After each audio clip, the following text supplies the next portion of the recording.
আজকের দিনটা ছিল আমার বেস্ট ফ্রেন্ড মানে কৌশিকীর আইবুড়ো ভাত। সেই স্কুল লাইফ থেকে এই আর স্কুলে আসবি তো থেকে বিয়ের দিন সকাল সকাল চলে আসবি, কিন্তু একদম দেরি করবি না। এই দুটো কথার মধ্যে অনেক বছরের পার্থক্য থাকলেও এই বছরগুলো আমাদের বন্ধুত্বটাকে অনেকটা স্ট্রং করেছে। আইবুড়ো ভাতের ভিডিও সাথে আমাদের কিছু বন্ধুত্বের গল্প দিয়ে আজকের ভিডিওটা তাহলে শুরু করা যাক।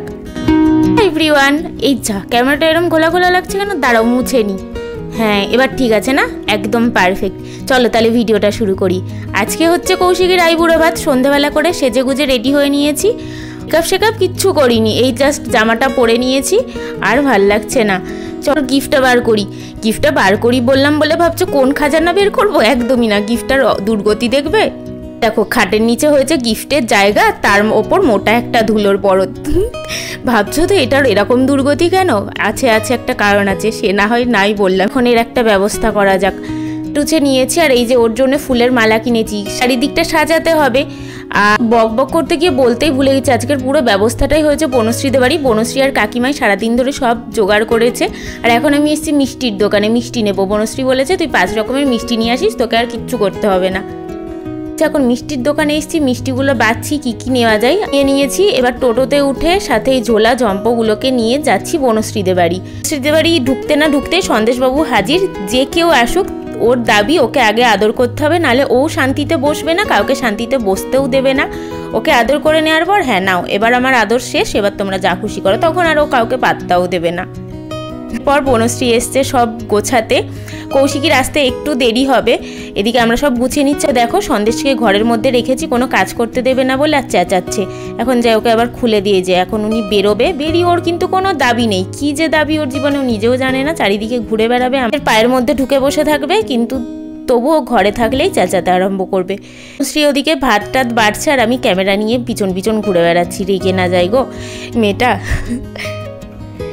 আর এই দেখো এর কাণ্ড দেখো। বললাম ও এইসবই করবে, জামার নিচে ঢুকে বসে থাকবে, পায়ের মধ্যে ঢুকে বসে থাকবে, কখন একটু আদর খাওয়া যায় সেই আবদার করবে। এদিকে বনশ্রী প্রথমে ভাতটাকে থালায় বেড়ে নিল। বনশ্রীর কাকিমা অনেক খাটাখাটনি করেছে গো, আমি কোনো হাত লাগাইনি না, আসিও নি সকাল থেকে, আর হাতও লাগাইনি। এখন তো আবার এই ক্যামেরা নিয়ে ঘুরছি। মানে শুধু কৌশিকীর খাবারের মানে থালার চারিদিকটা বাটিগুলো ওগুলো সব সাজিয়ে দেবো, এটাই কাজ।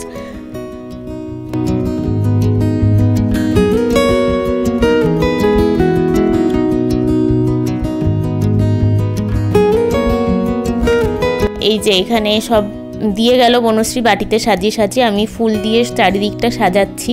ফুল হয়ে গেছে এক গাদা। নিয়েছিলাম 2টো গাঁদা ফুলের মালা, কিন্তু এত যে এক্সট্রা হবে ভাবিনি। প্রথমে ভাবছিলাম ছিঁড়ে দেবো, কিন্তু ছিঁড়ে বনশ্রী দিতে বারণ করলে, বললো ভাল লাগবে না, দিস না। আমি ফুলগুলোকে গোটাই চারিদিকে সাজিয়ে দিই, এখন সেটাই করছি। কিন্তু এত যে এক্সট্রা ফুল হবে বুঝতে পারিনি। প্রচুর এক্সট্রা ফুল হয়ে গেছে। লাস্টে ফুলগুলোকে ফেলতে মায়া লাগছিল।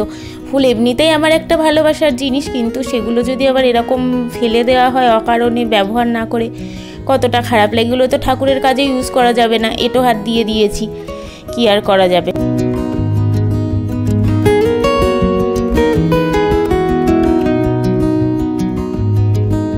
যে সাজানো কমপ্লিট হয়ে গেছে। এ দেখো এখানে ছিল 5 রকমের ভাজা, ভাত, বাঁধাকপির তরকারি, ডাল, চিংড়ি মাছ, রুই মাছ, 5 রকমের মিষ্টি, পায়েস, চাটনি, পাঁপড়।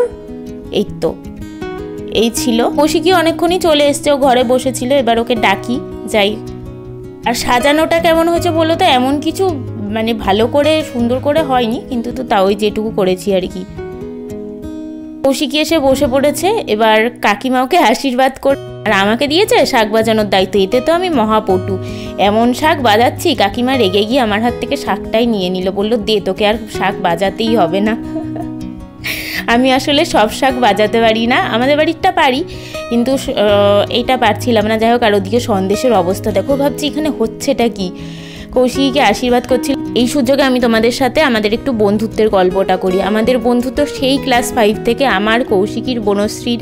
এর মাঝে অনেক রাগ, অভিমান, ঝগড়া, সুখ দুঃখের কথা, ভালোবাসা সব নিয়ে আমাদের বন্ধুত্বটা আজ এই জায়গায়। এখন আর আগের মতো আমাদের কথা হয় না। আগে বিকালবেলা হলেই সাইকেল নিয়ে হয় বেরিয়ে পড়তাম, না হলে ওর বাড়ি ঘুরতে যেতাম। সেইটা এখন আর হয়ে ওঠে না। কিন্তু আজও যখন ফোন করি না, তখন সব পেটের কথা না বলতে পারলে ঠিক শান্তি হয় না। তবেই প্রায় 18টা বছর হতে চললো আমাদের বন্ধুত্বের। আমরা যেন সারা জীবন এইভাবেই থাকতে পারি, এটাই চাইবো। আর এই দেখো কথা বলতে বলতে আমাদের সবার খাওয়া হয়ে গেছে, কৌশিকীও খেয়ে নিয়েছে। তারপর ওকে আমরা গিফটটা দেবো, ওই যে আমাদের বাড়ি থেকে গিফটটার ওই দুর্গতি ছিল। তারপর বনশ্রী এটাকে এরকম দেখতে একটু ঠিকঠাক বানিয়েছে, ওইখানে গিফট ওপেন করুক। আর তোমরা সবাই ওকে আশীর্বাদ করো, ওর যেন আগামী জীবন খুব ভালো হয়। যদিও ওর এখন বিয়ে হয়ে গেছে, মানে অনেক দিনও চলে গেছে। এই গিফটটার পিছনে রহস্যটা এবার বলি। এটা ওর আইবুড়ো ভাত হিসাবে কিনিনি আমরা, কিনেছিলাম অন্য একটা কারণে।